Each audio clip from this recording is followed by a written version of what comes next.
Comenzar a grabar. Bueno, buenas tardes, chicos y chicas. La clase pasada, a ver, las exposiciones han estado bien. Hace falta que ustedes es verdad que están en proceso de aprendizaje muy inicial, pero eh, es importante que no solo uno diga no solamente uno exponga lo que dice el texto, así como que lo copie en un PowerPoint, eso desde la primera, ¿eh? Yo entiendo, sino que traten de comprender un poquito y tratar de hablarlo con sus palabras. Esto es un tema metodológico, no es realmente un tema, eh, a ver cómo comentarles. No es que esté mal lo que están haciendo, hacen lo que realmente está en su forma, pero una de las cosas que quiero también que aprendan, no sé, podemos tener, no sé por qué como estamos en la pandemia y en esta cuestión de estar en casa, en la compu, puedo ir con más calma en los temas y puedo siempre hacer un poquito más de cosas, ¿no? Entonces, este es un punto que quiero que aprendan a hacer, y que vayan generando por ustedes mismos una suerte de aprendizaje expositivo, porque es parte del derecho, ¿no? Es parte de lo que el derecho les va a exigir. No es la función de esta clase. En todo caso, eh, en retórica y lógica bueno, retórica es más de interpretación, argumentación, pero no sé si tienen clases de oratoria. En el semestre pasado. Porque es como, si tú me lees lo que dice PowerPoint es bastante fácil, pero si tú tienes que ir a un juicio oral, si tú tienes que ir a un juicio oral, es más complicado, ¿no? Porque tienes que exponer argumentos uno tras otro y incluso improvisar a veces, porque no sé exactamente cómo se están haciendo los juicios orales aquí, no he ido a ninguno, pero sí en Cuba toda la vida. eh, eh, yo me formé con juicios orales, estuve en muchos juicios orales en Cuba, ¿no? En penal y en civil, incluso en un juzgado básico civil y todo. Eh, em, entonces, lo que sí les pido es que intenten, por ejemplo, leer el texto, que son los textos del manual, son un poquito más complicados, extraer las ideas fundamentales, en un PowerPoint tú pones el punto para que no se te olvide, y tratarlo de explicar con sus propias palabras. Yo sé que no es tan fácil, pero bueno, para que vayan aprendiendo. El aprendizaje es justamente ese punto, ¿no? Es cómo yo extraigo con mis propias palabras las ideas fundamentales de un texto, tipo un mapa conceptual, algo así, y sin tenerlos que leer, que es importante PowerPoint porque eso refuerza la vista de todos y todas, ¿no? Eh, o leyendo el punto, pero lo explico con mis propias palabras, ¿no? Un poco, y eso denota comprensión del texto. Bueno, eso se los digo. Eso es un proceso, no se asusten, ni mucho menos yo no voy a quitar puntos ni a poner puntos por eso. Todos los que están exponiendo van bien, pero para que también aprendan. Eso es un punto. El otro punto es, de la clase pasada, para ya ir cerrando, a ver, estamos viendo los justnaturalismos, vimos el justnaturalismo escolástico con la ciencia jurídica medieval y sus métodos y epistemologías, y vimos el justnaturalismo práctico de Bartolomé en las Casas, con también su epistemología y su metodología. Faltaba un poquito abordar en la primera, en el escolástico, recuerden, no vimos tanto el epistémico para que vean, pero en los escolásticos ustedes podrían asumir una posición epistémica, siempre el derecho, el dogma, la cuestión dogmática como posición epistémica, como, como construcción de conocimiento. Es muy importante. ¿Se acuerdan que cuando vimos las clasificaciones, el dogmatismo era un resultado del conocimiento? Cristian, te dejé que entraras, pero te había dicho que pusieras la cámara como le puse a todos y no la pusiste. Por eso ahora me Sí, acordé. pero el problema que tuve es lo de mi conexión de internet. Pero ya Bueno, por eso le intenté pero, mandar mensaje a unos compañeros para que le avisara, pero ya pero, después vi que me sacó y me tuve que volver a entrar. pero puedes responder, como respondiste ahora también tan No, rápidamente. pues eso fue lo que intenté, pero aún así me marcó que no podía ni mandar un mensaje. Ok. Pero era el activo. El tema es que si estamos pidiendo que fuiste el único que no tenías la cámara puesta, si lo estamos pidiendo y me dices no Sí, pero puedo, por lo de la conexión a internet. a mí nadie me avisó y yo sinceramente si ustedes no responden los voy a poner en la sala de espera y bueno, parece que tu conexión mejoró porque ahora sí pudiste hablar, Sí, porque la tuve que evidentemente. reiniciar. ¿Eh? Sí, porque la tuve que reiniciar. Ah, bueno, entonces resultó justamente. Muy bien. Pero cuando les pido una cosa, o se comunican con sus compañeros y dan el mensaje, si no, voy a poner en sala de espera, ¿eh? Bueno, volvamos al punto.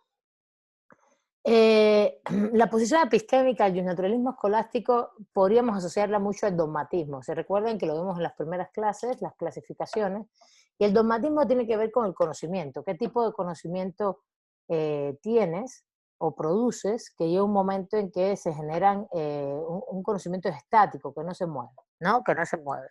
Es importante el dogmatismo porque evidentemente, por ejemplo, todo lo que sean leyes o conceptos muy establecidos son dogmas. No estamos hablando tampoco de una posición que no exista o que tenga poca resonancia. No, tiene mucha resonancia hoy. Esta posición constantemente se usa.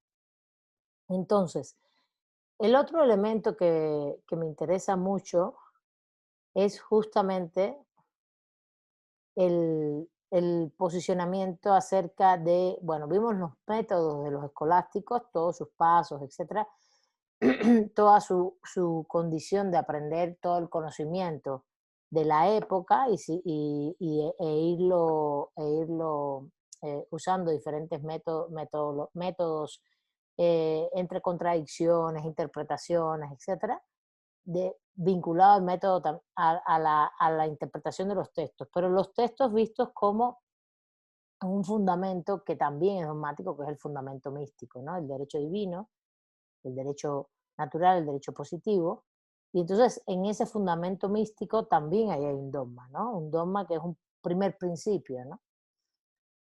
Y por último, me interesa, y el método exegético, ¿no? De los glosadores, que lo vimos, y después cómo se vio un método un poco más práctico. Ahora, en el segundo texto, estoy haciendo un resumen muy rápido, en el segundo texto es un texto de epistemología crítica completamente, es lo que vimos la clase pasada, pero nos faltó ver los métodos, entonces rápidamente voy a comentar que lo que más se expresa en el texto y lo que ustedes pueden percibir es el método dialéctico, es como Bartolomé, a partir de la realidad esta, que epistémicamente él construye toda una serie de elementos de defensa de los hijos, de los indios, y es, por eso les comenté toda la clase pasada que era crítico, no voy a abundar en esto ahora de nuevo. Eh, Justamente la epistemología crítica usa muchísimos métodos, entonces tú puedes ver en todo este conocimiento que se produce sobre los indios, me refiero a todas las cartas que él produce, no me refiero al método que usa el autor, sino a lo que él produce, a Bartolomé en sí, ¿no? Entonces tú lo que notas es en toda su diálogo, su contrastación, es mucha dialéctica. Aunque no, fíjense, son aristotélicos porque usan mucho método inductivo en cuanto a que a partir de lo que observan en la realidad van asumiendo conclusiones generales, son muy inductivos en ese sentido, en la parte aristotélica, e incluso podríamos decir que Ginés Sepúlveda eh, es, eh, también usan hasta cierto punto el deductivismo a partir de principios como todas las personas somos hijos de Dios. Ese punto que habló Waris, que era la universalidad. ¿no? La universalidad es eso, son esos primeros principios donde tú tienes ese tipo de primeros principios y entonces tú dices, no, no, eso se aplica a los indígenas, ¿no?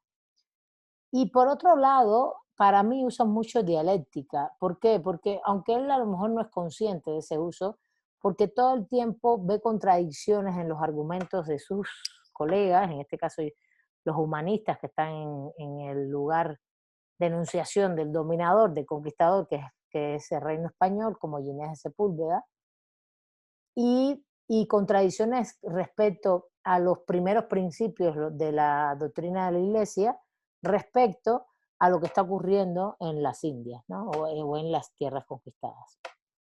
Y, y contradicciones también entre los principios. Esta contradicción, la dialéctica no siempre es material.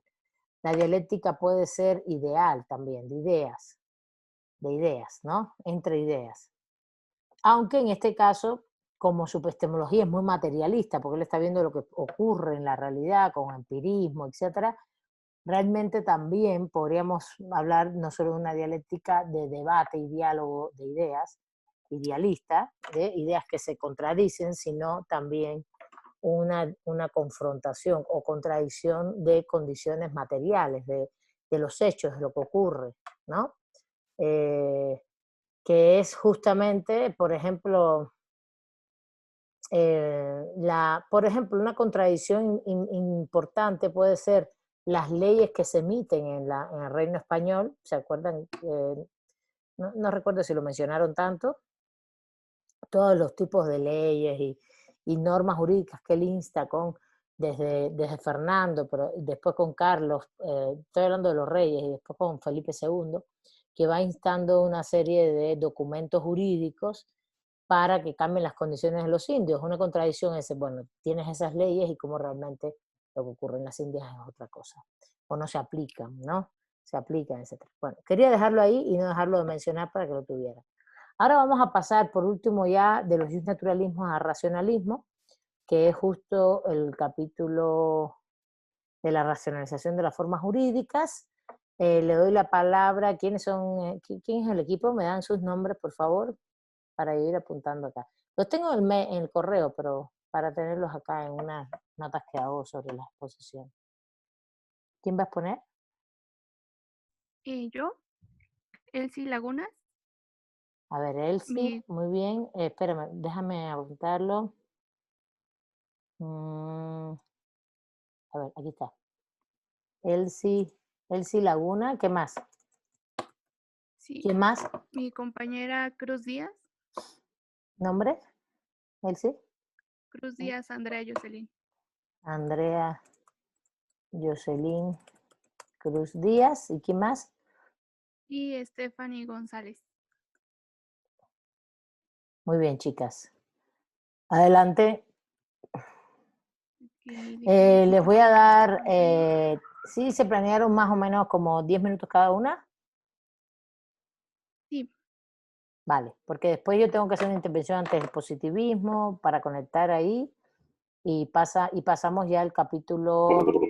Profesora, me toca a mí exponer el primer tema, pero de regreso de mi casa hubo un accidente y se detuvo toda la vialidad. Y apenas voy para allá y pues tuve que aventármela caminando. No sé si podría regalarme 10 minutos en lo que llego a mi casa para exponer el tema, porque es el primero. Es el primero. El primero, ¿cuál es? ¿Cómo lo tienen dividido? A ver, ¿me cuentas rápido? Calma, Jocelyn, calma. ¿Cómo lo tienen dividido? Primero nos va a dar un contexto histórico del racionalismo la compañera y va a hablar un poco sobre Hobbes, el sistema y los problemas que había en la iglesia. Y después vamos a hablar de los métodos jurídicos. Y ustedes van a hablar de los autores. Sí. Ok, pero no tenemos esos 10 minutos. A ver, vamos a hacerlo al revés. Empiecen ustedes y después que ya llegue a su casa, tome agua, agarre un break porque le va a dar una cosa. Empiecen ustedes con los métodos, no pasa nada. No podemos alterar el orden, no pasa nada. Tranquila, Jocelyn. Ok.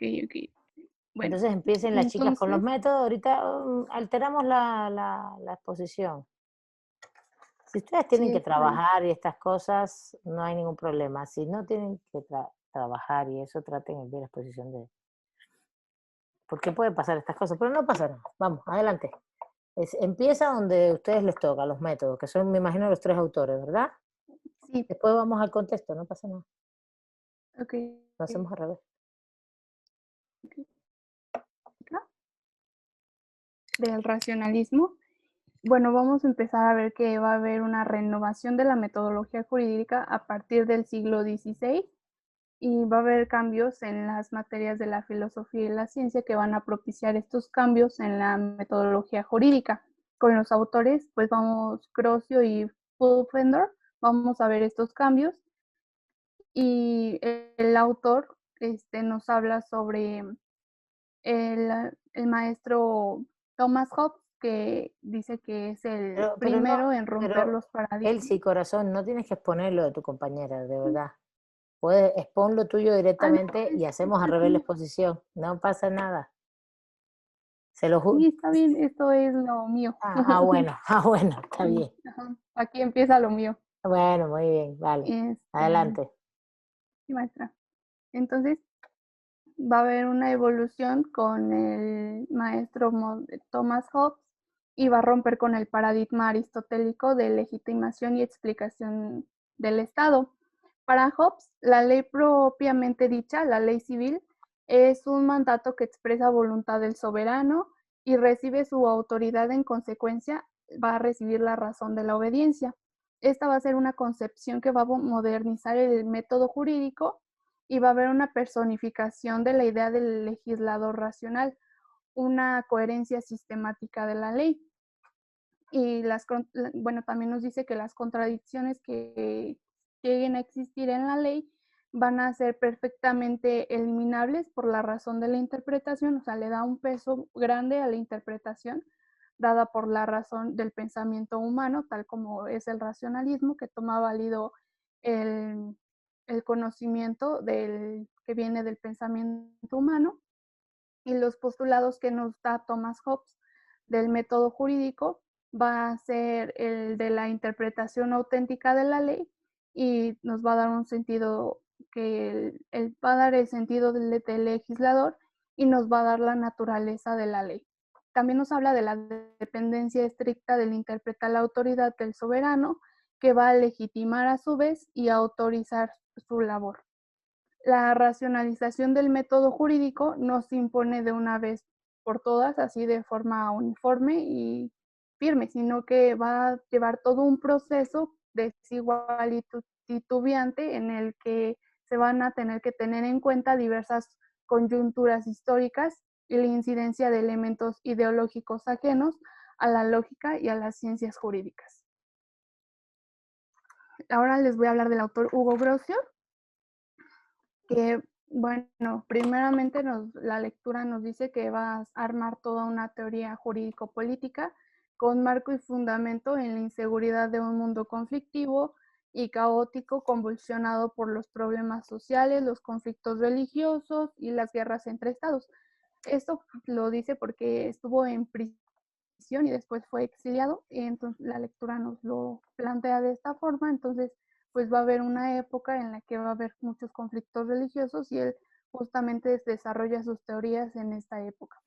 Después el objeto principal de la teoría jurídico-política va a ser buscar un fundamento inconmovible y unas formas jurídico-políticas que puedan tener una validez universal, es decir, un principio incontestable a partir del cual va a derivar los preceptos básicos de la ética social, que va a fundar en la segunda naturaleza del hombre, que presenta como un derecho natural derivado de la razón y en consecuencia independiente de la voluntad divina o de las voluntades divinas que se encuentren coexistiendo dentro de las guerras, y su principio incontestable lo va a basar en el instinto social del hombre, o sea, lo va a encontrar ahí, donde especifica que de la naturaleza humana, entre las cosas que son propias del hombre, afirma que su instinto social impele al hombre a vivir en sociedad con otros hombres, pero no en cualquier sociedad, sino en una sociedad que esté ordenada y intelectualmente ordenada también. La siguiente. No, no se está pausando la imagen, está todo bien, ¿vale? No, se los digo porque no hay ningún problema. Están aquí en el chat ahí preocupados. Adelante, Elsie. Ok. Bueno, su propuesta metodológica va a estar obsesionado con plantear una teoría general del derecho con pretensiones científicas y su atención se va a centrar en el derecho voluntario o constituido, en el derecho natural, en la jurisprudencia natural y perpetua, y que va a surgir como una jurisprudencia perenne. Los criterios interpretativos de Grocio se inscriben en la tradición hermenéutica de la novedad lógica del reforzamiento del criterio sistemático y dice que la medida de la recta de la interpretación es la deducción del pensamiento por sus signos más probables. ¿Cuáles son sus signos más probables? Pues él habla de dos, que son las palabras y las conjeturas, y dice que las palabras van a tomarse en el sentido común o del uso popular, y nos da una ley que es el arbitrio, el derecho y la norma de hablar. O sea, las palabras de la ley se van a tomar conforme a su sentido popular, coloquial, y excepto por dos palabras que van a ser la de majestad y parricidio, que se van a tomar conforme a la interpretación de los maestros en la ciencia especializada, y le da un peso importante a las conjeturas, que es lo que tiene más novedad en todo su sistema de interpretación, y nos dice que las conjeturas van a descubrir la recta de la interpretación de la ley cuando exista ambigüedad o polisemia de las palabras, o la interpretación literal lleva alguna idea repugnante cuando el tenor literal conduzca a soluciones contradictorias. Con polisemia se refiere a que las palabras tengan un sentido, o sea, que una palabra tenga varios significados. También nos va a hablar de una interpretación conjetural encaminada a dar flexibilidad o integración al texto, y en la hermenéutica de Grocio, la integración conjetural se saca principalmente por la materia, por el efecto de las conexiones, y a su vez estas conexiones o relaciones entre sí pueden derivarse por razón de su origen o por el lugar. Y nos habla sobre una regla general de la interpretación, que es: como criterio general es preferible siempre la interpretación restrictiva a la extensiva, ya que pues lo que siempre se pretende con la interpretación es llegar a una verdad jurídica. Ahora vamos a hablar sobre el autor Samuel Pufendorf, conocido como padre del derecho natural, y bueno, lo que va a hacer contribuir a la secularización del derecho natural racionalista, y va a dividir la teología moral del derecho natural como a partir de su fuente. La teología moral deriva sus principios de la revelación, mientras que el derecho natural emana de la razón. También por su fin, la teología moral se ocupa de que el hombre alcance su salvación, mientras que el derecho natural busca configurar la vida terrena. También por el objeto, que la teología moral se va a preocupar por el aspecto interno de las acciones, o sea, por qué se realizan, y el derecho natural va a atender al aspecto externo de las acciones humanas, o sea, las que ya se realizaron. Bueno, Pufendorf nos va a copiar literalmente toda la interpretación de Grocio, excepto por dos diferencias, ya que la obra de Pufendorf se impregna de un decidido y talante positivista deudor del voluntarismo hobbesiano, o sea, también toma varios aspectos de Hobbes, y lo que pretende pues es purificar o depurar desde la idea del mandato y la autoobligación, y al perfilarse la autonomía de lo jurídico frente a lo moral, el reino de lo interior, la certeza hermenéutica deja de ser una exigencia propia del saber magistral de la dogmática y empieza a manifestarse como una exigencia normativa. Y el significado de verdadero va a tomar pues, también un auge y va a haber necesidad de alcanzarlo y a que responda a las necesidades del canon hermenéutico que fije los procedimientos adecuados para alcanzar una interpretación objetiva de la ley. También Pufendorf nos da una relevancia a la interpretación de la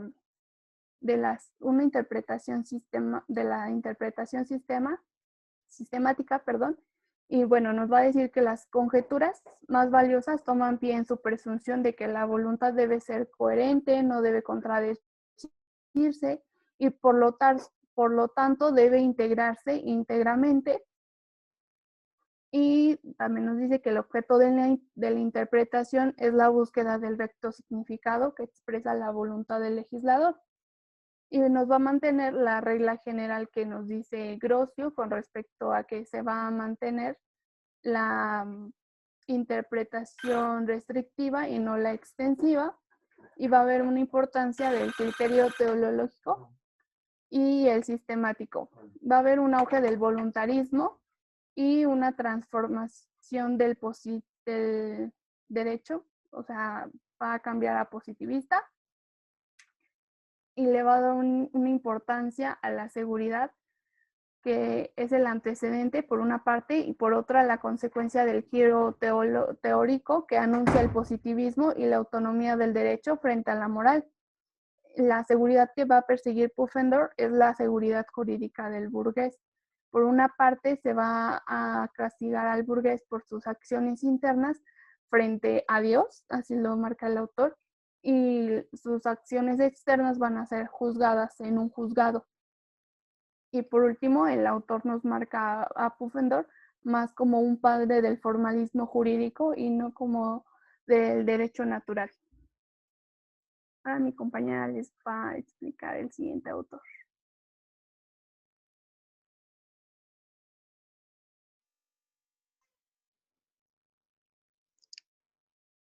¿Le puedes pasar a la siguiente diapositiva, por favor?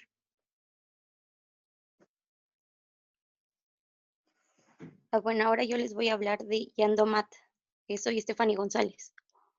Bueno, él fue un jurisconsulto francés, nacido en 1625 y murió en 1696. Es responsable del movimiento racionalista en la Francia del siglo XVII y le dará un impulso decisivo a esta. Los primeros intentos de construir una teoría general del derecho positivo vigente se encuentran en la obra de este autor, de Jean Domat. Sus planteamientos concretos se encaminan decididamente en la línea de la inflexión positivista que caracteriza la configuración dogmática de la ciencia moderna.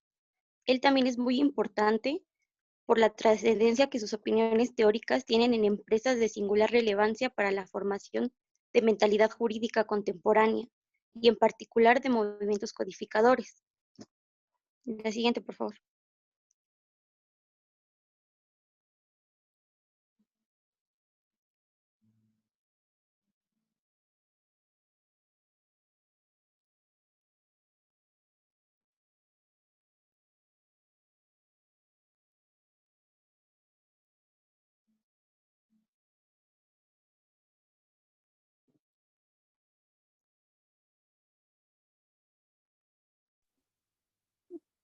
Pasa. ¿Se ve la presentación? No la puedo ver. Perfectamente. La siguiente diapositiva no la puedo ver. Se congeló su pantalla. ¿Te congelaste tú, Stephanie? Creo, ¿no? ¿O no? No, creo que ella es la que está compartiendo la... Ya la puedo ver. Ya la puedo ver. Bueno. Hablando acerca de la teoría de la interpretación que da Jean Domat, pues esta permite apreciar una clara prolongación de las tendencias examinadas hasta ahora en la decidida orientación positivista, que su teoría contribuye a reforzar, y esta contribuye a la capacidad de autointegración hermenéutica de la propia ley en el detrimento de los recursos de heterointegración. El punto de partida jansenista consiste en hacer descansar todo el derecho sobre las leyes supremas del amor a Dios y del amor al prójimo. La obra de Jan Domat se apoya en otras influencias de la tradición cristiana, como lo son la antropología angustiana, que está influenciada en pensamientos platónicos de una dualidad del cuerpo y alma, donde prácticamente esta No, no, antropología no nos pongan dice, la pantalla completa, por favor, porque estoy observando a los estudiantes. Y adelante, disculpa. sí, bueno, sí, no se preocupe, nos dice que el cuerpo es solo un instrumento para servir al alma. Y también entra con esto el naturalismo. Entonces, del naturalismo de la segunda escolástica española, y lo cual contrasta con su apuesta metodológica basada en el método geométrico del racionalismo y la sensibilidad hacia los problemas jurídicos de la época en la que él estaba, en Francia. La siguiente, por favor.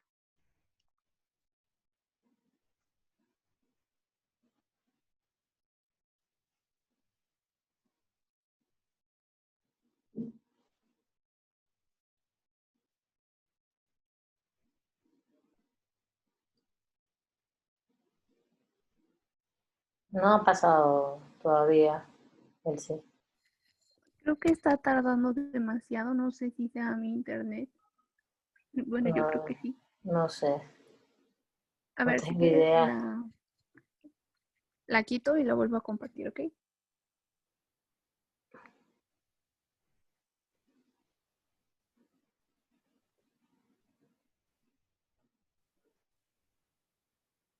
¿Ya Jocelyn, quedé? ¿llega hasta tu casa?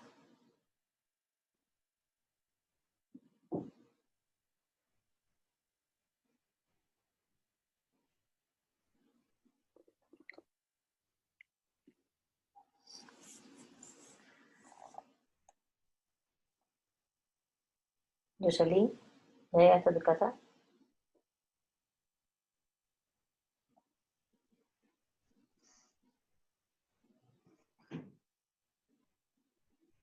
Bueno, ya está. ¿Pueden seguir, por favor? Sí. Bueno, según Domat, las leyes son de dos clases. Unas, las del derecho natural y de equidad, las que son las leyes inmutables o naturales, y las otras del derecho positivo, que son las leyes humanas o arbitrarias. Las leyes del derecho natural, que son las primeras, son aquellas que Dios mismo ha establecido y que enseñan a los hombres con la sola luz de la razón, mientras que las leyes arbitrarias son aquellas que los hombres han establecido y que sin oponerse en cosa alguna a la equidad natural pueden disponer. Y en el texto se hace un énfasis en la importancia que se le da a la metodología jurídica concerniente a las leyes positivas que al uso de las leyes naturales. Siguiente, por favor.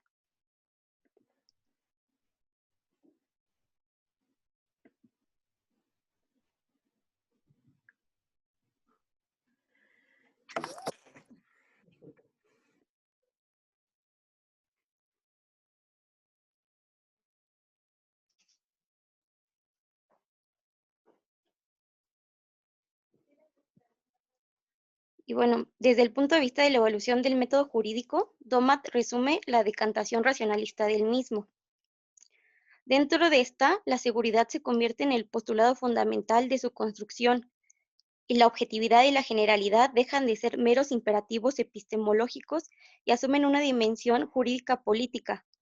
La univocidad no es una consecuencia agregada, sino es una necesidad de partida. Todas las leyes, tanto naturales como arbitrarias, tienen un uso fijo que comunica a cada una la justicia universal que forma su espíritu. Por esto, la aplicación debe hacerse discerniendo lo que exige este espíritu, y en que las leyes naturales es la equidad y en las arbitrarias la voluntad del legislador. Esto es algo que nos remarca mucho en el texto. Las leyes naturales prácticamente él las ve como equidad, mientras las arbitrarias son las dispuestas por el legislador como tal, como la autoridad.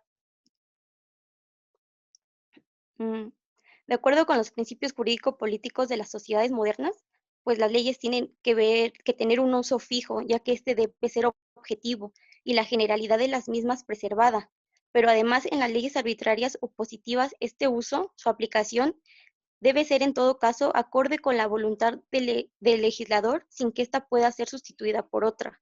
Eso es algo que también menciona en el texto mucho. Siguiente, por favor. Y bueno, hablando de esto mismo, dice que la ley es la voluntad o expresión del legislador, por lo cual, y a los efectos referidos, esta deberá ser buena, clara y terminante. La interpretación, según Domat, está estrechamente relacionada con el uso de las leyes. Al aplicar las leyes a las cuestiones que se han de juzgar, surge la necesidad de interpretarlas, bien como consecuencia de la obscuridad, ambigüedad u otro defecto de la expresión de la ley, o bien como la consecuencia de las contradicciones e injusticias que pudiera dar al lugar la mera interpretación de la misma.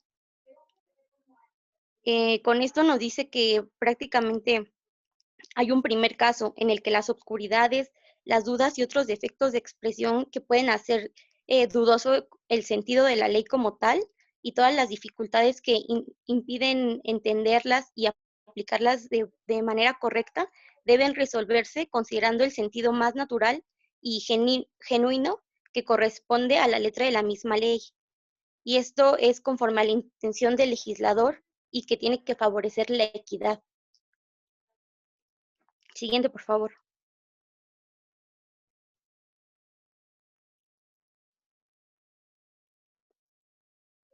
Eso es lo que le estaba diciendo. Eso es algo que, como una idea principal que remarca el autor en el texto. Y bueno, con lo cual es fácil descubrir en la idea de la misma ley, en sus motivos, en la conexión que tiene con las otras y en las excepciones que pueden limitar su disposición y en otras reflexiones semejantes, que seguramente descubrirán su verdadero sentido y todo su espíritu. Habla de leyes positivas, él, que es la ordenación de la razón dirigida al bien común como tal. Bueno, así es como lo entendí del texto. Y tienen como fin, pues, el cuidado de la comunidad, como el bien común. Eso es sobre todo. Y bueno, en las leyes arbitrarias, el verdadero significado de las mismas vendrá dado por la intención del legislador, que en estos supuestos prefigura cuál es la interpretación basada en la equidad, que es lo que hemos estado viendo en todas estas diapositivas. ¿Le puedes pasar, por favor?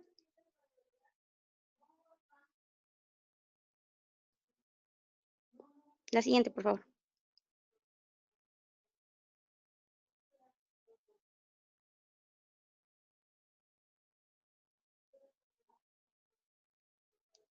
Y bueno, Domat nos habla de una interpretación sistemática. Bueno, en el texto se toca mucho esto, que es,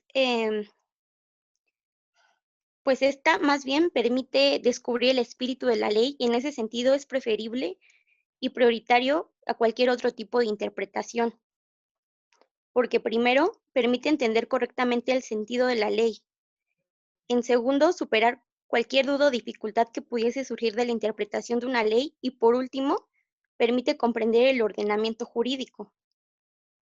La interpretación sistemática de la aplicación de las leyes positivas lo que propicia es la conexión de la equidad y la voluntad del legislador. Como que eso es lo que tienen que estar en las normas establecidas por el legislador. Tiene que haber una equidad, pero también tiene que estar muy ligado con cuál es la voluntad que tiene el legislador, porque él era como la máxima autoridad, como el representante de Dios. Bueno, eso es lo que entiendo del texto. Mientras que hasta ese momento la equidad era concebida como un recurso de heterointegración o un instrumento de corrección de la ley cuando no se permitían interpretaciones razonables. Y bueno, lo que les decía es que realmente pues la intención del legislador y el criterio sistemático prefiguran en el espíritu de la ley.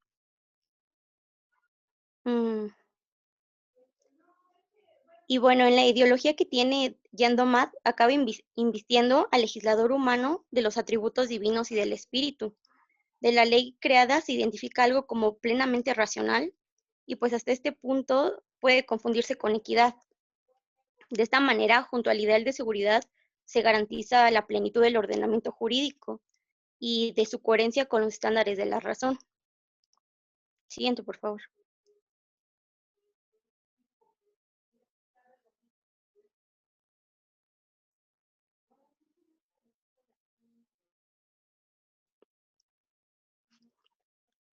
Y bueno, este es un punto que también venía en la parte del texto que estuve leyendo, que es el estudio de la metodología jurídica racionalista.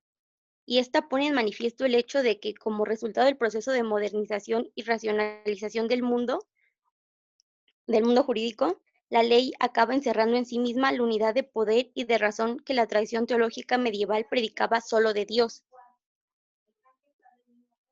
Si la voluntad del Estado tiene que ser única, consecuentemente, la interpretación auténtica tiene que vincularse al postulado de un significado de la ley, que es la voluntad del legislador.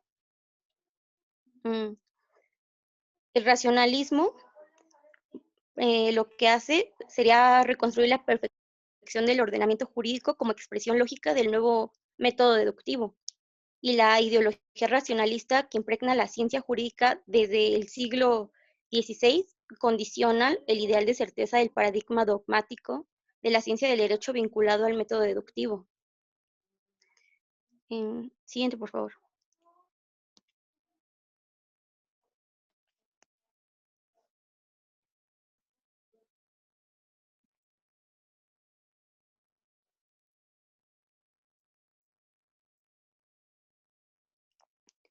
Y bueno, realmente la novedad más importante que introduce el racionalismo consiste en un desplazamiento de la idea del legislador por la fe en un sistema conceptual simplificado, capaz de asegurar la coherencia y la plenitud del ordenamiento jurídico.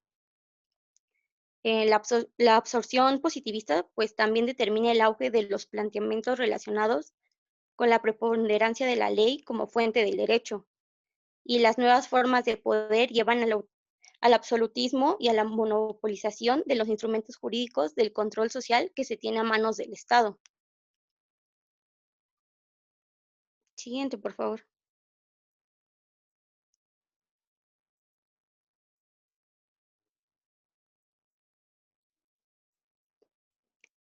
Y bueno, pues el supuesto paradigmáticos se encuentra en los problemas que se plantea la existencia de lagunas jurídicas, donde pueden constatarse con claridad la propensión metodológica en cerrar plena y exclusivamente la voluntad del legislador, el sentido objetivo de la norma legal que está en la propia ley.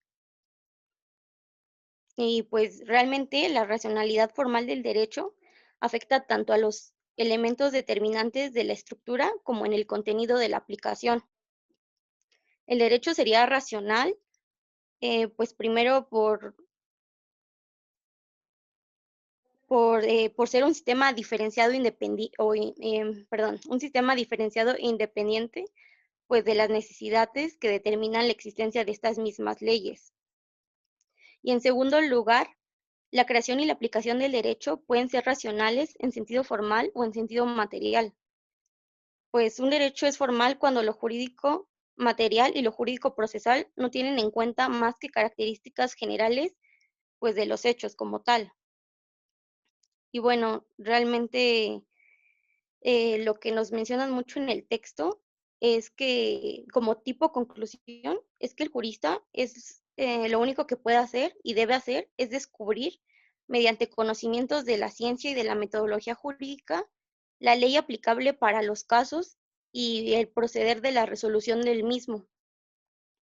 Y bueno, esta es la definitiva de la esencia del método jurídico moderno, de un método que es lógico deductivo y pues cuyos resultados pues es el postulado de la racionalidad formal que se encuentran en una proyección científica de las doctrinas jurídicas que están como muy vinculadas a la época de la Ilustración y del positivismo que surgió en el siglo XIX.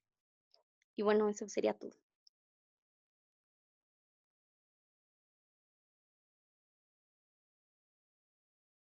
Jocelyn, ¿ya está o no? Sí, profesora, ya estoy. Voy a compartir mi pantalla para que Vale, sea un adelante. poquito más eficiente. Una disculpa a todos por la demora, No. profesora, pero pues no lo pude prever. Bueno, ya que vimos un poquito más digamos, la carnita del método que nos enuncia este autor, vamos a ver los presupuestos y el contexto en el que surgieron estas ideas. Primero que nada, el autor nos menciona que a pesar de que el contexto histórico es importante debido a que de ello emanan estas nuevas ideas, él se apega más a la cuestión ideológica que surge que realmente de los hechos históricos. Y de hecho no nos lo narra en qué periodo histórico fue, y con qué rey surgieron todas estas ideas, ni nada por el estilo. Pero es muy importante reconocer que la iglesia en ese entonces tenía una dominación, una influencia y un poder político y económico que dominaba gran parte de la ideología y aplastaba ideas nacientes de esa época. Era un instrumento de control muy poderoso. Sin embargo, los problemas que surgieron en esa época, sociales y económicos, hambrunas, conflictos entre las personas, que la iglesia ya no alcanzaba a corregir ni a evitar, se convierte en una constante. Entonces, la pérdida de la función moralizadora, es decir, que la iglesia ya no puede prever este tipo de problemas ni solucionarlos, porque la moral ya está rebasada, digámoslo así, por todos los problemas que surgieron. Entonces se da una demanda diferente en la que la religión queda de lado y los problemas deben solucionarse con un método diferente que el que la iglesia tenía. Entonces, ¿cuáles son los objetivos que surgen a raíz de estos problemas? Pues el autor nos menciona dos objetivos principales, que son la racionalidad, es decir, que no sea por una imposición religiosa o una imposición divina, y que sea producto del pensamiento humano y que sea universal, es decir, que sea un poco más previsible, que sea para todos, que todos podamos entenderlo, porque la iglesia pues manejaba principios básicos que no todos alcanzaban a entender en cuanto a la solución de los conflictos. Entonces buscamos un derecho perfecto, capaz de ser sistemáticamente previsible, y que además, y este es el motivo de todos de todas estas nuevas ideas, es que resuelva las demandas sociales de una modernización secular. Secular, como todos recordamos, es un término que se refiere a división entre un concepto como el Estado o el derecho y la iglesia. Entonces, pues, como les decía, estábamos en un contexto en el que el derecho no era creado por nosotros, no era un producto de la razón humana, sino que se tomaba como que el derecho nos lo habían entregado por libros, textos, como el Corpus Juris, pero era divino, no se podía modificar. Lo único que hacíamos, lo que hacían los juristas, era interpretarlo. Hacían interpretaciones al margen, y eso se consideraba derecho, y las personas que lo hacían se consideraban iluminadas, divinas. Ellos tenían un estamento privilegiado, y en esta misma época lo que empieza a surgir es que estos juristas realmente no eran iluminados, porque este derecho ya no era una solución efectiva, y además se les tacha de ignorantes. Estos juristas se decía que oscurecían todo el significado de la verdadera ley por su interpretación. Recordemos que estábamos en una estructura del poder feudal centralizada, en el que la iglesia y los reyes tenían todo el control sobre el tipo de poder y de autoridades y de significados del derecho que se encontraban en ese momento. Y como les recuerdo, era un derecho descubierto, como entregado a nosotros, divino, perfecto, que no había cabida para su modificación. Entonces, vamos a ver una renovación humanista. Los humanistas proclaman precisamente que ya no es el derecho creado el que debe emanar o el que debe estar fungiendo en todo este periodo.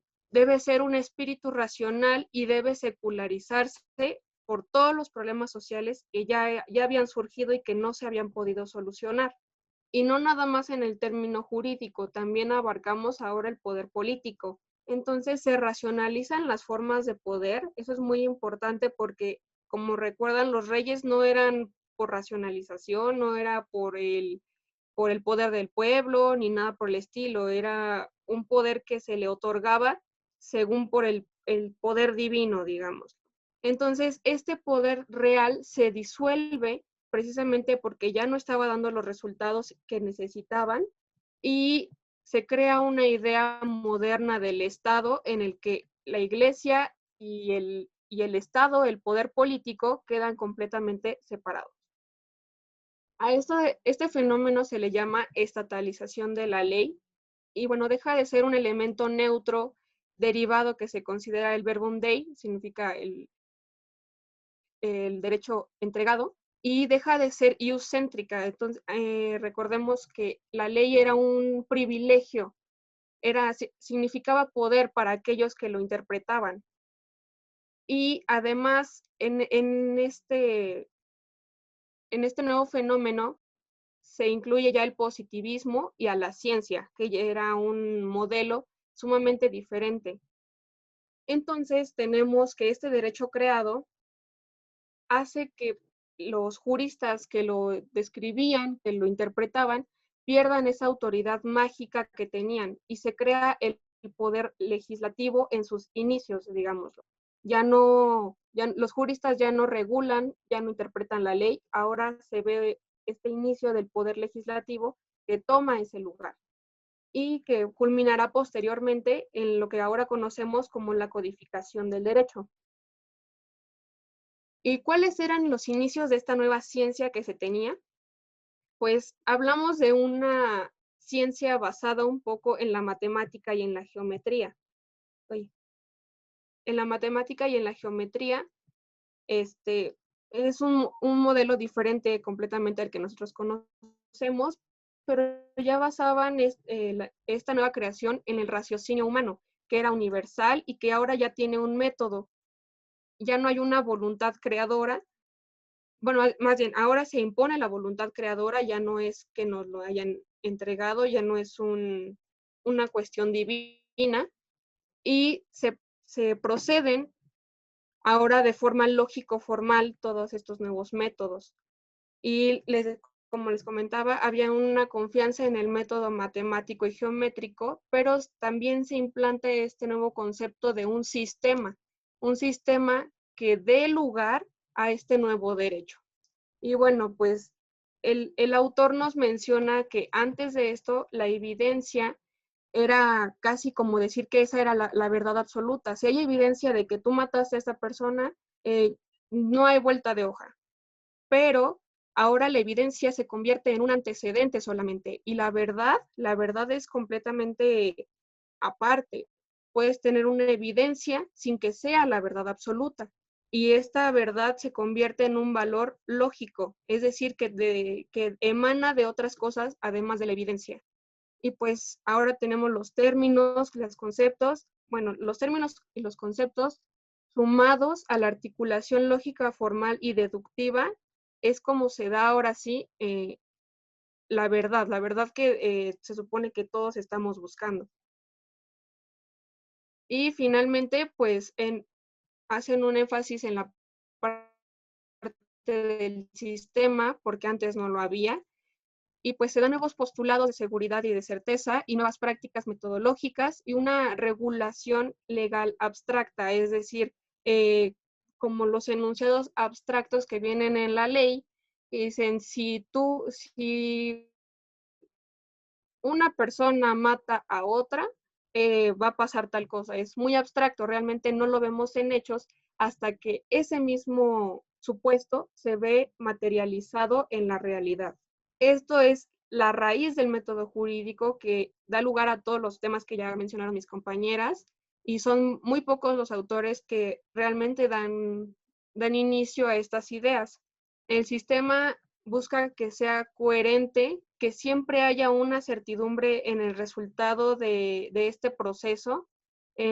Ya habla de una filosofía racional en la que el ser humano crea el derecho, que sea simple, o sea, que no tenga que haber un antecedente súper complicado de reglas morales y de intervenciones de la iglesia y de otros estados para dar lugar a una respuesta. Y además debe haber una interpretación conjetural y sistémica, como digamos podemos observarlo ahora. Ya hay un sistema que nos permite llegar a un resultado, llegar a una conclusión. Y es decir que toda decisión jurídica debe consistir en la aplicación de un precepto general y abstracto a un hecho concreto. Esa es como lo más importante de esta conclusión. Y se abre la posibilidad a que ese hecho abstracto tenga posibilidades ilimitadas para ser resueltas. Es un caso hipotético porque es como si les planteara un ejemplo y ustedes me dan diferentes vertientes de soluciones, y eso es a lo que se quería llegar, que el derecho ya no fuera cuadrado, sino que tuviera una amplia posibilidad de resolverse dependiendo de lo que se necesitara en ese momento. Como recuerdan, había muchísimos problemas sociales que dieron lugar a estas nuevas ideas. Y pues hasta aquí sería nuestra exposición, profesora. Muchísimas gracias. Muy bien. Bueno, a ver, vamos a ver, la pregunta es la siguiente. Porque también me gustaría mucho, ¿cuántos compañeros tiene el otro equipo? Bueno, antes de pasar a un análisis que quiero hacer. Somos 3 también. 3. ¿Y demorarían 10 minutos cada una? Porque ahora Andrea demoró 15 Creo y que les pedí sí, 10 bueno, minutos. a ver, Bueno, espérame. 12. Hay que ser justo. Disculpa. ¿Eh? Hola. No te veo. ¿Quién habla? Sí, profesora, sí. Bueno, Pero puedes poner un poquito más el audio más alto. No te escucho, no se ve. ¿Quién ¿ya me es? escucha? Un poquito más, pero puedes poner tu cámara para ver quién eres. Ay, también lo tengo. Ah, ya. Somos También, del equipo también 3 aquí estás. y bueno, Oye, sí, ¿sí están trataremos de 30 y media abarcar para los poner? 10 minutos. ¿Sí? Sí, 30 minutos cada. Bueno, vale. Entonces voy a hacer algunas acotaciones. A ver, las exposiciones no es para que ustedes solamente lean el texto y lo pongan, sino también, y vuelvo y repito, es lo mismo de la pasada y la pasada, lo relacionen con la unidad 1, con el tema epistémico, y vayamos descubriendo los temas metodológicos. En los temas metodológicos pusieron todo muy bien, me parece bien, eh, eh, y nos damos cuenta que, ay, disculpen, y nos damos cuenta que realmente lo que está ocurriendo con todas estas escuelas es un tema de ubicación por encima de todo de la interpretación de la letra de la ley, ¿no? Y su fundamento de legitimidad. Y la interpretación desde el punto de vista de cómo vamos a interpretar esos lenguajes, ese lenguaje jurídico. Me gustaría saber, porque justamente el justnaturalismo racionalista, como bien explicó Andrea, Jocelyn, tiene todo ese contexto, lo que pasa es que te extendiste demasiado el tema del mundo feudal, que es entre el año 1000, 1100, 1200, 1300, hasta 1400 a lo sumo. Pero yo hice toda una explicación en la primera unidad que tiene que ver con el siglo XVI, que justamente es el naturalismo racionalista, es el siglo XVI. Entonces la pregunta es, eh, ¿qué es lo que está pasando en el siglo XVI que provoca este cambio de pensar el derecho natural de otra manera? A ver, ¿quién me dice? Porque tú das el contexto, pero te basas en el autor, me parece bien, pero yo di mucho más elementos en la primera unidad del curso. A ver, ¿quién me puede responder del grupo o los que quieran? Levanten la mano.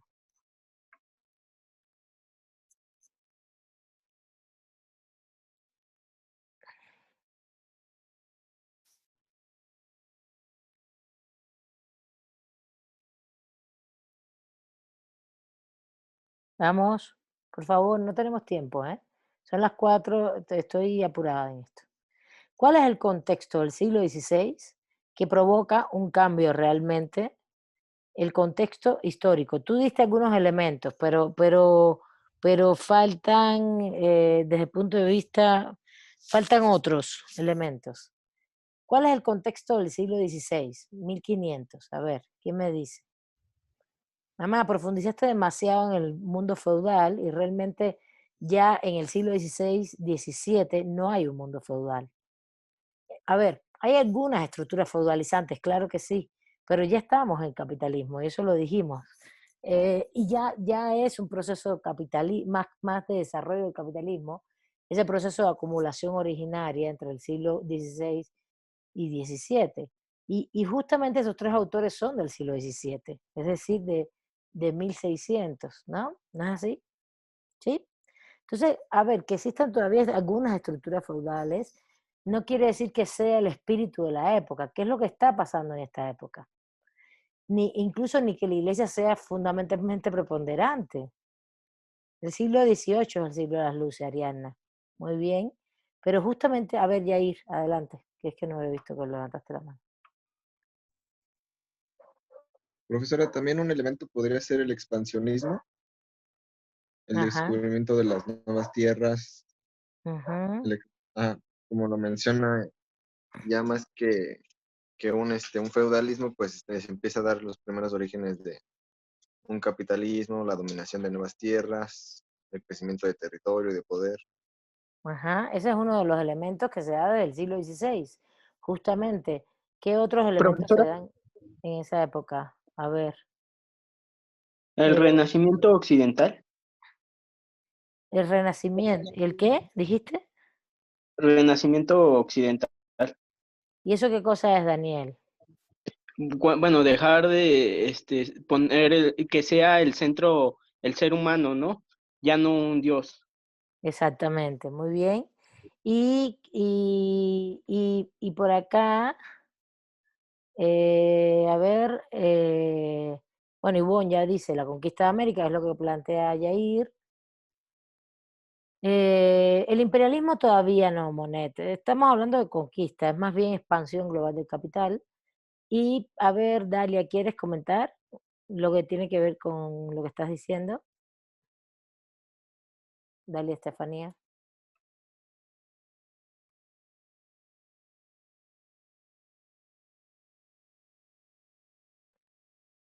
Bueno, ok, ahorita yo lo digo. Va a haber Raquel, adelante, está bien. Yo lo pongo ahora. Bueno, justo igual le iba a mencionar la reforma protestante. Vale, Bueno, esta discusión que empieza con la iglesia, no necesariamente por separarse de las creencias religiosas, sino más bien para empezar a minimizar los abusos que tenía la iglesia con las personas, con la población. Y justo como mencionaba anteriormente un compañero, también empieza esta parte en que el ser humano empieza a ser el centro del universo, en que ya, pues ya no se dejaban llevar tanto por las creencias religiosas, o sea que empezaba también pues la ciencia, que los conocimientos empezaban a basarse en hechos comprobables. muy bien. Entonces, ¿y qué es lo que va a pasar entonces desde el punto de vista científico? ¿Cuál es el cambio del saber? El autor lo dice, Andrea menciona un poco todo el contexto y va mencionando todos estos temas, pero me gustaría que ustedes también piensen un poquito en lo que vimos en la unidad 1, los términos, ¿no? Y lo vayan relacionando. ¿Qué va a pasar entonces desde el punto de vista de los saberes en ese momento? A ver, ¿qué es lo que acaba un poquito de comentar Raquel, pero cuál es el proceso que estudiamos en clase que se da a partir del siglo XVI? Exactamente. Ah, Raciel lo acaba de decir, no sé si quieres hablar algo más, Raciel, o Yair, o Raquel, no sé quién quiera, vamos. pues sí, Raquel, justo esto como mencionan de la revolución científica, que es esto que veíamos en la primera unidad, que empezamos a seguir una serie de pasos, una serie ¿cómo llamarlo? De etapas que se debían cumplir, que debíamos agotar para empezar a construir pues justo un conocimiento más completo, comprobable, que no existiera duda de lo que se estaba estudiando, de lo que se estaba conociendo. Ok, si quieres, Andrea, nos compartes tu PowerPoint un momentito de nuevo. Y entonces, ¿cuáles son las posiciones epistémicas de la revolución científica?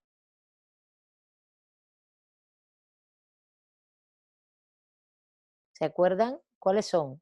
¿Se acuerdan que la revolución científica lo que nos trae es un cambio de posiciones epistémicas, como mismo dijo Daniel, ¿no? El ser humano pasa a ser el centro del universo.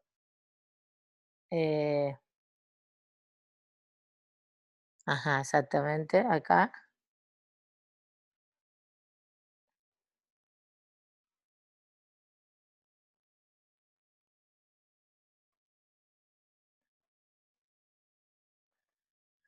Muy bien, Alberto, dice empirista racionalista, o empirista y racionalista, ¿no? No es que el empirismo racionalista sea una misma cosa, ¿no? El empirismo y racionalista, muy bien. A ver, entonces, y se va pasando exactamente, como bien está diciendo Stephanie, de una visión dogmática, donde el conocimiento ya está dado por Dios. Fíjense, el dogmatismo, ahora lo estaba buscando, ¿no? Las clasificaciones, dice, es la posibilidad de acceder al conocimiento. La posición dogmática es que sí, que el conocimiento está dado, esa es la posición dogmática. Y esa es la posición de los escolásticos, ¿no? El conocimiento está dado por Dios. Lo que pasa es que una gente como Bartolomé de las Casas se cuestiona a partir de una realidad, por eso se vuelve un pensamiento crítico, y aunque use el método aristotélico, use las nociones aristotélicas, los universalismos, estos abstractos de la escolástica, es evidente que lo que va a pasar está muy vinculado a, a la realidad que ellos viven. Por eso se vuelve un proceso crítico, empírico, experimental, de cambio de la realidad de los indios. Pero ahora, en el medio de Europa, estos autores lo que van a estar es impregnados de todo ese movimiento que ya lleva 100 años aproximadamente, que es un movimiento justamente que, como bien eh, em, comenta Andrea, es el movimiento de la revolución científica y del renacimiento, porque el renacimiento y la revolución científica lo podemos tomar como un movimiento único, es un movimiento complejo de toda Europa, que es un movimiento más bien ideológico, es todo un proceso ideológico del saber que incide en todas las esferas de las artes, las ciencias, etcétera, ¿no? Si quieres un poquito antes, Andrea, a ver. Texto dogmática. Sí, sí, bueno, esto es lo anterior, ¿vale? Pero fíjate, el siglo ya XVI adelante, más adelante, muy bien. El siglo XVI tiene todo este proceso que ella comenta y se da inicio al método científico a la racionalización de las formas jurídicas y políticas.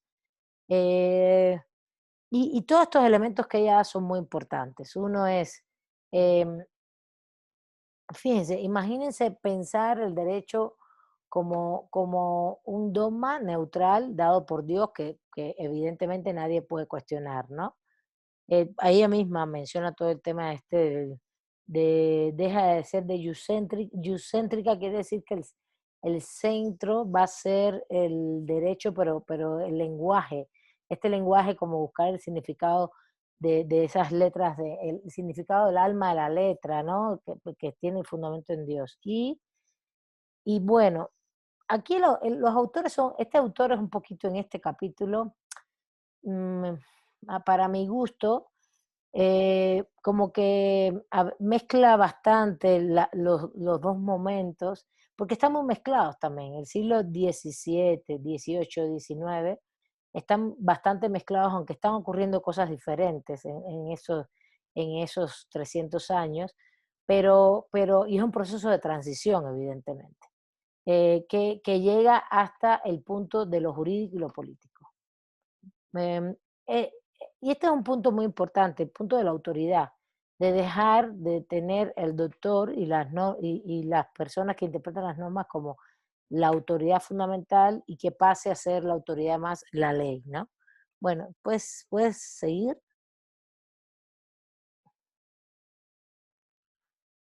problema es que el autor, fíjate, todo el contexto que Andrés puso, el autor hace un resumen inicial ahí del periodo anterior y en ese primer acápite y llega justo casi hasta el siglo XIX, en todo lo que dice. Entonces realmente me parece, a mí me gustaría que ir un poquito más despacio, porque hay todo el justnaturalismo racionalista tiene mucho que ver con el Renacimiento y con las ideas de la Revolución Científica de la época. También con la conquista, eso no se dice, porque Hugo de Grocio, al final, eso no se dice tanto.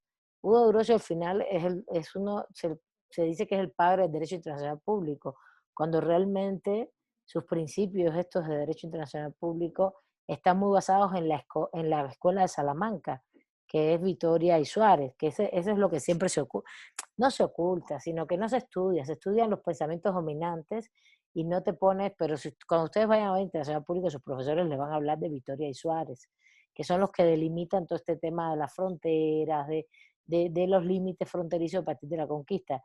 Eso es en el siglo justamente XVI, cuando la conquista. Pero fíjense, esta gente en el siglo XVII y XVIII, lo que hacen, 17, 18, es elaborar toda una sistemática importante de todos estos principios, de todo el derecho, a partir de la razón. Entonces la razón es el elemento fundamental del cambio, es la razón del ser humano, esto es muy importante. Y fíjense, ¿y por qué es un método matemático geométrico? A ver, ¿por qué es el método matemático? ¿A qué les recuerda a ustedes el método matemático? A ver. ¿A estadísticas? ¿A qué? No escucho ya, no sé. No. Sí, a Descartes, muy bien, pero muy bien, Ariana, Descartes, de hecho el autor lo menciona, Descartes, pero ese método matemático, aritmética, estadísticas, Descartes, dice Frida Marís, pero todo eso, ¿a qué está vinculado? A ver, Adalai, adelante. Pues básicamente estar vinculado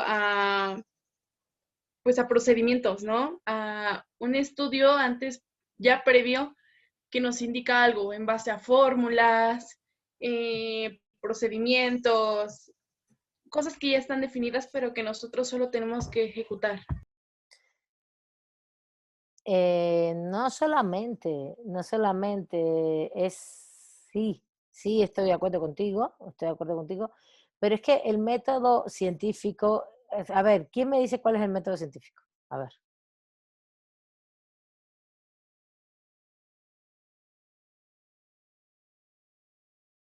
Dígame cuál es el método científico, si no lo Empieza saben. por la observación. No. El método que implementamos para obtener nuevos conocimientos. La observación es Aristóteles, el método científico es otro paradigma. No he estudiado nada de la primera unidad. Tan salvadas que no he puesto el examen. ¿Cuál es el método científico?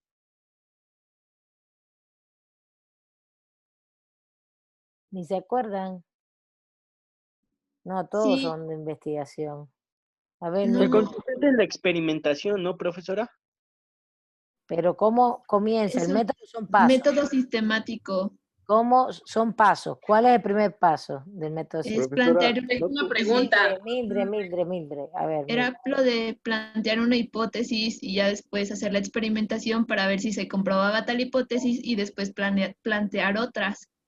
Exacto. Y cuando tú experimentabas, tenía que darte de manera que exacta a la hipótesis, ¿no? Sí, y si no se comprobaba ya se iba a otra. Pero el problema es que el método científico implica exactitud, certidumbre, certeza, seguridad. Todo eso se los expliqué en la primera unidad. Porque justamente tiene que darte exacto la hipótesis. Si no te da exacto la hipótesis, no puedes justamente continuar con el método. Tienes que reformular la hipótesis. Y además te tiene que dar exacto cada vez que lo compruebes. Eso es matemática. 2 más 2, 4. 2 más 2, 4. 3 más 2, 5. Eso es matemático. Y fíjense si eso es así, que eso se replicó en el siglo XIX en el positivismo, y los positivistas le llamaban método lógico-matemático. Positivista. Pero bueno, eso es más adelante. A ver, ¿qué están diciendo? La hipótesis, el análisis de los resultados y las conclusiones, exacto. Pero justamente otra cosa que ellos plantean que es muy importante, ¿podemos seguir la próxima, la próxima, Andrea?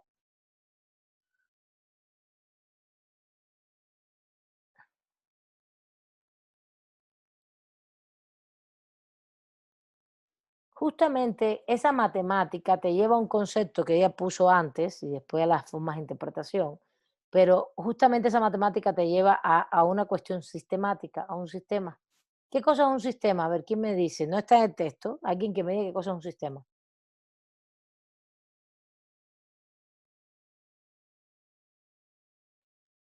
¿Un sistema? ¿Qué cosa es el concepto de sistema? ¿Qué es un sistema? Es A ver, un conjunto de elementos articulados entre sí que cumplen un objetivo. muy bien, exactamente. Y si cambias uno, incide en el otro, ¿verdad? Sí, muy bien. Entonces, incluso que tiene principios generales, ¿vale? Incluso que tiene principios generales. Un sistema siempre tiene principios generales de funcionamiento. ¿Está bien? Entonces, espérense un momentito porque, ah, ya. Entonces, por eso también la influencia del concepto, del sistema, porque justamente lo que tú vas armando con todas estas conclusiones científicas, matemáticas, son principios que están articuladas lógicamente. Todo eso está dicho ahí por el autor, ¿no? No más que yo se los estoy vinculando a lo que vimos en la primera unidad. Y esto nos lleva a todo el ámbito jurídico. Ya voy a cerrar aquí porque no nos da tiempo ver más cosas, tienen que exponer las chicas que vienen, justamente a pensar un derecho de principios generales, sistemático, como un sistema coherente, neutral, con lógica, etcétera, etcétera, un sistema universalista, y que eso se encontraba en la naturaleza de las cosas mediante la razón. Y después desde ahí se van a hacer los diferentes tipos de interpretación que exponen los tres autores. Pero que incluso cuando tú lees a los tres autores, vas a darte cuenta que están poniendo sólidamente la base de lo que viene, que es el positivismo.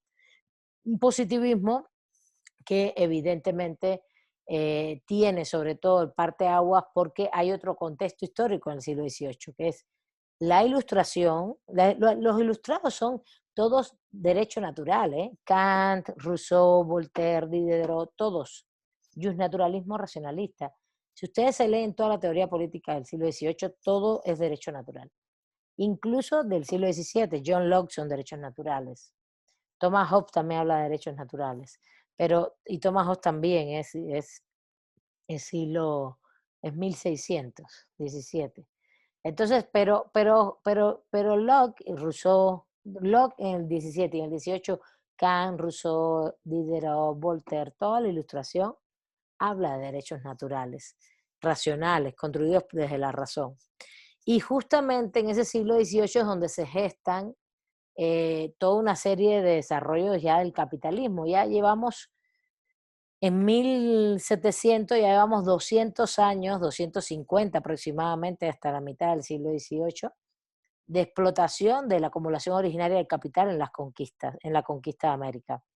Las conquistas todas, porque conquistaron toda América. Fíjense, cuando llega el Mayflower a Estados Unidos en 1620. Los ingleses conquistan América del Norte.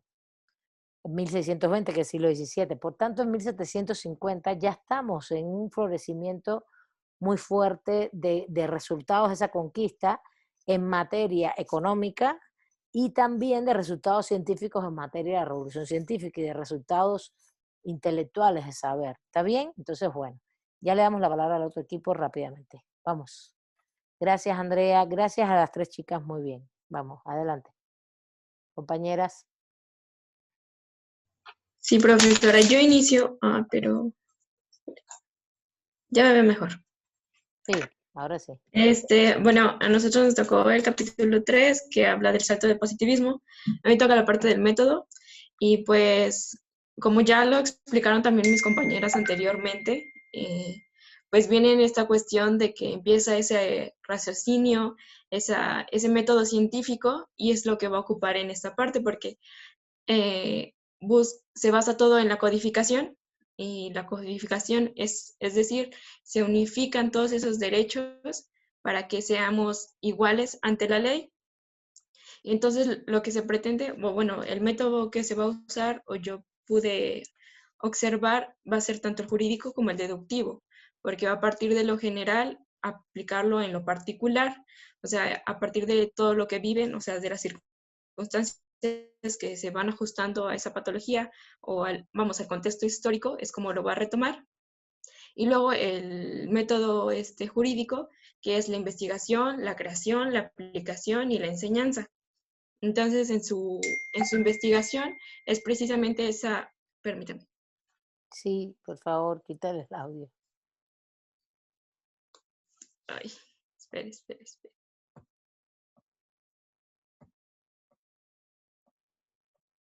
Ya, listo. Y como mencionaba, son esos cuatro formas del método jurídico.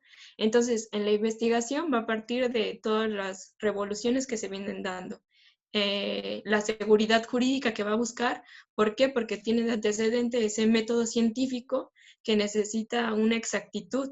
Entonces, en el derecho se va a buscar y aplicar lo mismo.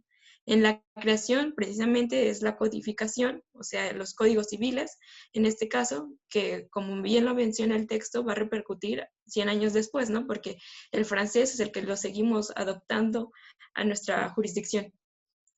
Y en la aplicación, ahí también yo siento que habría como una crítica a eso, porque en esa idea de que quiere hacer como igualdad entre el hombre, o la igualdad ante la ley, pues no mete tampoco a la cuestión de las mujeres, el proletariado, y como menciona ahí, hace como un beneficio a la burguesía, porque es esta la que va a modificar en un sentido directo, a veces indirecto, el mismo derecho. Y pues son esos dos métodos que yo encuentro. Le mencionaba el deductivo porque parte de lo general a lo particular. Y ¿qué otra cosa puedo agregar? Bueno, volvemos a lo que es el positivismo, cómo se convierte, porque pues ya va a estar ese antecedente de que ya está puesta en un código o en la codificación en este caso, y así es como se va a empezar a aplicar cada vez que se presente un caso, y lo que se busca es precisamente recrear la exactitud que hay en el método científico en el derecho. Pero pues bueno, ya platicando de todo esto y de lo que hemos vivido, pues no necesariamente hay esa exactitud, porque también recae algunas en cuestiones subjetivas, en algunas lagunas que el derecho a veces, precisamente en cuestión de lo que dice la burguesía, pues va a estar sometido al poder.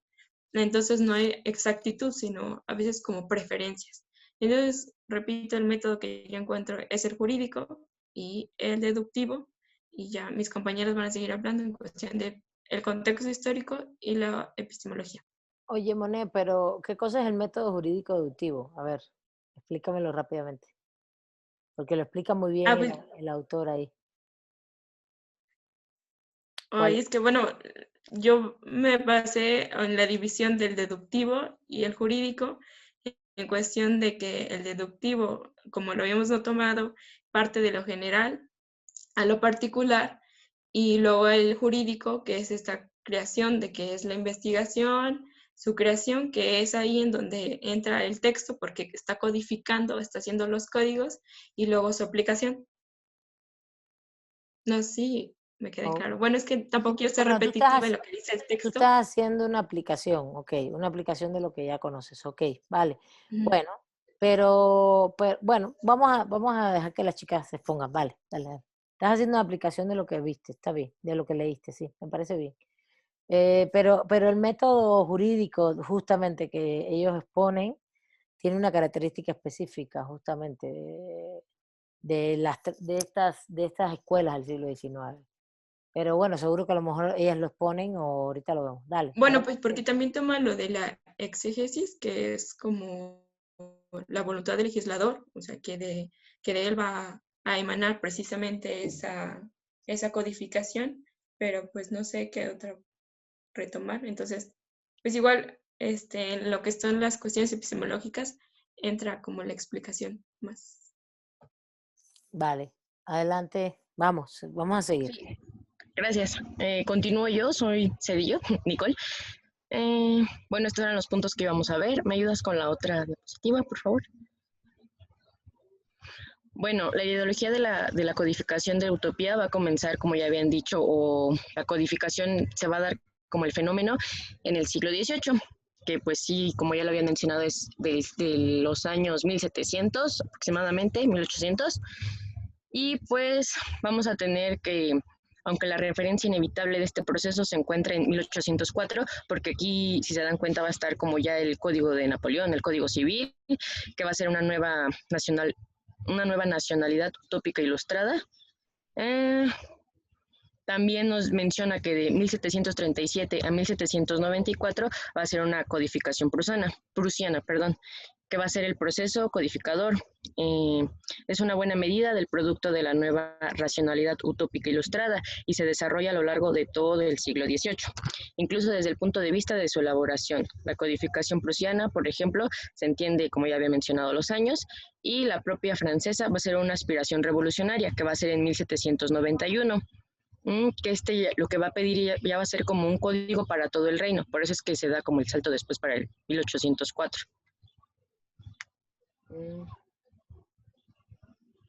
¿Sí me escuchan? Sí, ¿verdad? Sí, perfecto, adelante. Sí. Es que no vi que nadie se moviera, perdón. Por eso dije, hoy no sé. Bueno, y ya había dicho eso. Bueno, también dice que la Constitución de 1791 ya estableció la exigencia de un código único para todo el reino y las comisiones codificadoras. El punto culminante es el de Napoleón con la codificación. Es un proceso histórico complejo que hunda sus raíces muy atrás y cuyas explicaciones últimas han de buscarse más en el siglo XIX. También las transformaciones jurídico-políticas y epistemológicas que tienen lugar en la Europa moderna iniciaban ya la llegada de los códigos. Bueno, la codificación también, sin embargo, requería de un impulso ulterior que proyectase sobre un texto jurídico positivo las creaciones de la ciencia y esto. A ver, la burguesía es sin lugar a dudas la clase social que capitaliza los resultados del proceso codificador. ¿Me ayudas con la siguiente, por favor? Ok. La codificación, sin embargo, requería de un impulso ulterior para proyectarse. Bueno, esto ya lo había leído, es que la cambié lento. La burguesía, las utopías del Renacimiento y comienzos de la Edad Moderna buscan hacer frente a la decadencia moral, política y social de las postometrías de la Edad Media. Esto ya lo comentaba mi compañera Monet, que pues al final lo que querían, no sé cómo explicarlo, lo que querían era implementarlo como en el código, pero no quitaban, imponer las leyes, por así decirlo, pero la burguesía pues era la que iba a estar y no quitaban, no separaban como al proletariado o a las mujeres, o sea, seguía estando, no sé, raro. Ahora bien, el racionalismo constructivo de los códigos y las constituciones es también un poderoso instrumento de las monarquías europeas ilustradas, reclaman para la centralización del poder y la unificación política de sus reinos. Sí, si quieres, cámbiale, por favor. Gracias. También nos dice que estos, bueno, a ver, aquí me regreso un poco.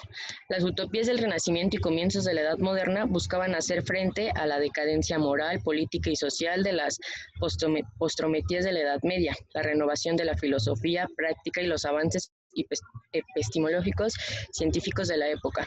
Hacía posible soñar unos nuevos mundos ideológicos perfectamente ordenados y florescentes, según la más genuina ideología del proceso. Sin embargo, estos mundos soñados todavía no se habían hecho realidad o eran rechazados por la mentalidad política y social imperante en el siglo XV. Eso es lo que decía hace un momento. Bueno, no sé si me expliqué. También otro punto que nos dice que se abre definitivamente la puerta a las pasiones en la vida social y en la filosofía práctica, revaloriza filosóficamente la naturaleza humana y los sentimientos, aunque lo racionaliza. Igual me ayudas a cambiarle, por favor. Aquí estoy con lo del juez. La codificación también tiene un poco de fenómeno paradójico, se plantea como rechazo del viejo derecho natural racionalista. En consecuencia, en el Estado de Derecho burgués, la aceptación de las constituciones y códigos supone la aceptación de las actuaciones de quienes ejercen el poder. Los jueces no pueden ni deben ser otra cosa que la boca que pronuncia las palabras de la ley. Insiste reiteradamente en la necesidad que las sentencias no han de contener otra cosa que el texto literal de la ley. Con esto hacemos referencia a la división de poderes, que lo menciona igual Montesquieu. Y déjame ver. También nos dice que la exigencia de un derecho sin lagunas deja de ser una mera aspiración racionalista vinculada al ideológico de seguridad y a una lejana voluntad estatalística. Ahora, la plenitud del ordenamiento jurídico ha de ponerse en relación con los principios políticos garantizados constitucionalmente. El principio de la división de poderes se convirtió tras su exposición de espíritu de las leyes vía Montesquieu, como ya lo mencionaba, luego sería corroborado políticamente por las constituciones y las declaraciones de los derechos. También porque si pudiera ser la opinión particular del juez, se serviría en la sociedad sin saber en ella con exactitud de las obligaciones que se contraen. O sea que tenía que tener como, yo lo entendí así, que pues sí, que el juez tiene que aplicar la ley tal y como está escrita. También, ¿me le puedes cambiar, por favor? Gracias. También nos menciona un poco del método lógico deductivo, que es el resultado del esquema del silogismo jurídico. En todo delito debe hacerse por el juez un silogismo perfecto. Así es como él va a tener que aplicar, pues sí, la ley. Supuestamente es como en la premisa mayor tenemos una ley general, la premisa menor va a ser la acción conforme o no a la ley y como conclusión la libertad o la pena. El juez no debe abandonar la vía estrecha del silogismo ni por voluntad ni por fuerza. A ver. Debe ceñirse al tenor literal de la ley, eludiendo sobre todo los peligros del axioma hermenéutico, algo cierto que no necesitaba como tal de una comprobación. Bueno, es que eso fue mi apunte de cómo era. A ver. La codificación, por lo demás, se ve favorecida por un ambiente de absoluta fe en la ley escrita, en la letra escrita, una fe sin fisuras que no es patrimonio exclusivo de los legistas y filósofos. En este punto, para ser precisos, quizá ya haya de reconocerse que el exponente máximo de esta fe absoluta es la letra escrita. Se encuentra en la Revolución Francesa y no en la codificación propiamente dicha. La Revolución Francesa nace vinculada y proyecta sobre la realidad una auténtica fe en la letra escrita, la idea de plasmar por escritos los derechos con el fin de hacerles reales y efectivos es de las razones fundamentales del constitucionalismo. ¿Me ayudas a cambiarle? Creo que ya es todo. No me acuerdo, no, todavía no. Bueno, pero la ley recogida en los códigos no solo debe de ser escrita, sino que tiene que ser además clara y sencilla, de tal manera que pues no necesites a alguien para la interpretación, que pues al final sí la necesitamos. También dice que la generalidad deriva de la racionalidad, forma de la ley que conviene el derecho en algo necesario y universal. El formalismo nacionalista se vincula a la característica de generalidad de la abstracción que hace posible la regularización de situaciones típicas, lo cual da derecho a una apariencia de regulación técnica. Con esto la codificación realizó la reducción impresionante de los predicados jurídicos mediante la creación de figuras jurídicas abstractas. Con esto igual nace la figura como, como la propiedad. Permítanme, ahorita regreso eso. A ver. Ración.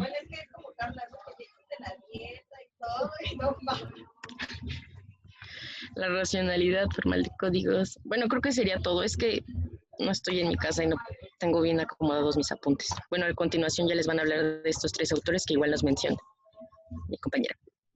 A ver, vamos a hacer un stop ahí. Chicas y chicos, yo sé que las situaciones siempre son complejas, ni voy a juzgar a nadie que esté o no esté donde esté. No lo digo solo por ti, también hay cosas que son imprevisibles y pueden suceder, no tengo ningún problema. Pero si hay que exponer, yo creo que es importante que traten de generar un poquito las condiciones, ¿no? Porque si no es un problema, ¿vale? ¿Quién es la compañera que va a exponer ahora los 3 autores? Yo. ¿Quién es yo? Vaya. Cuaya, vamos a dejarte para la próxima clase, para que no tengas que andar tan agitada, ¿está bien?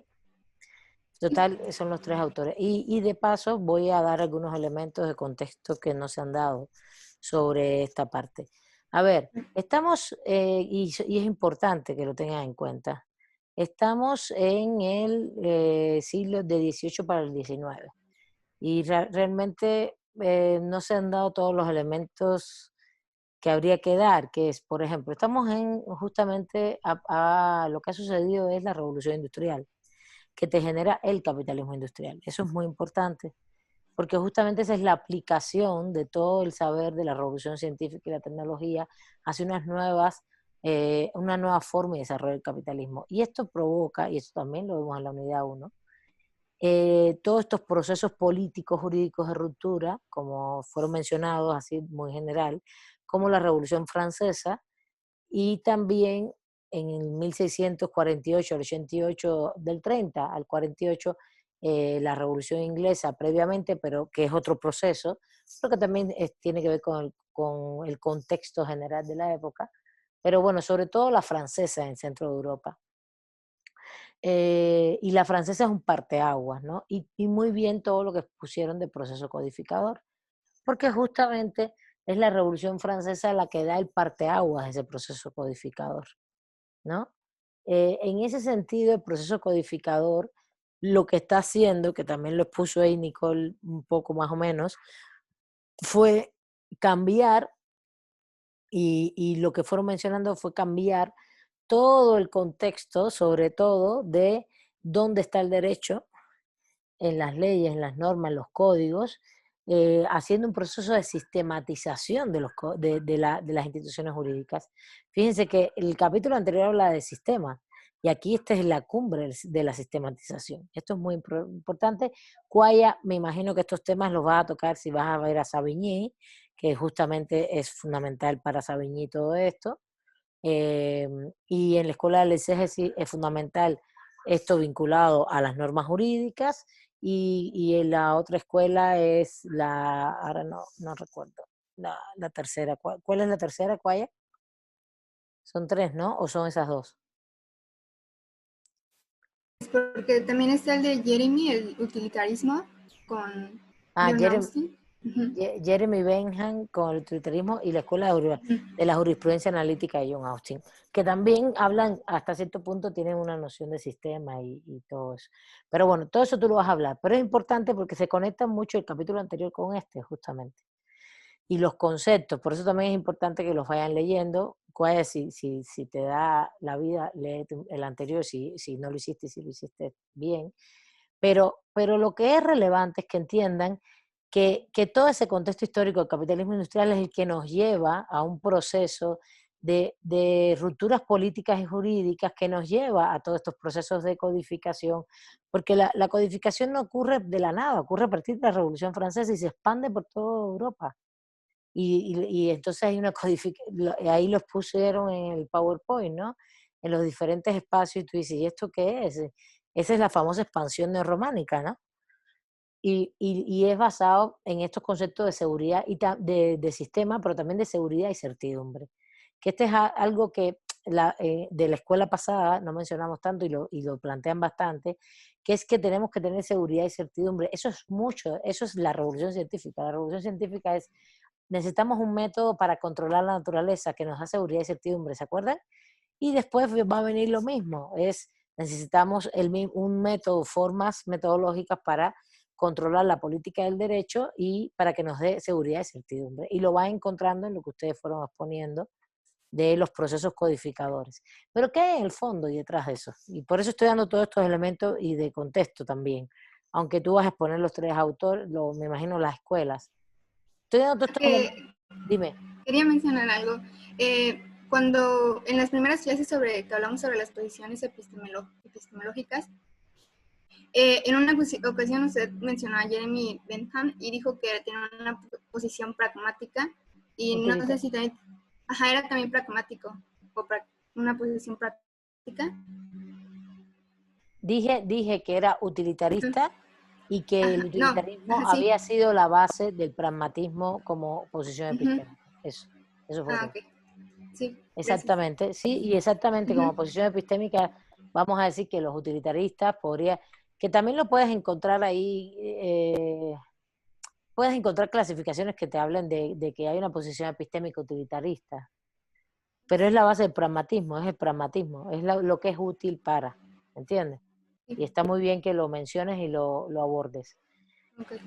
Entonces, lo que quiero comentarles todo esto es porque, fíjense, estamos entre el siglo XVIII y el siglo XIX, toda la ruptura política jurídica, pero todo eso tiene base en el capitalismo industrial, eso es lo que hay detrás. Que el Estado necesita, que el capitalismo, la relación social del capital necesita otro Estado y otro derecho. Por eso hay esa ruptura.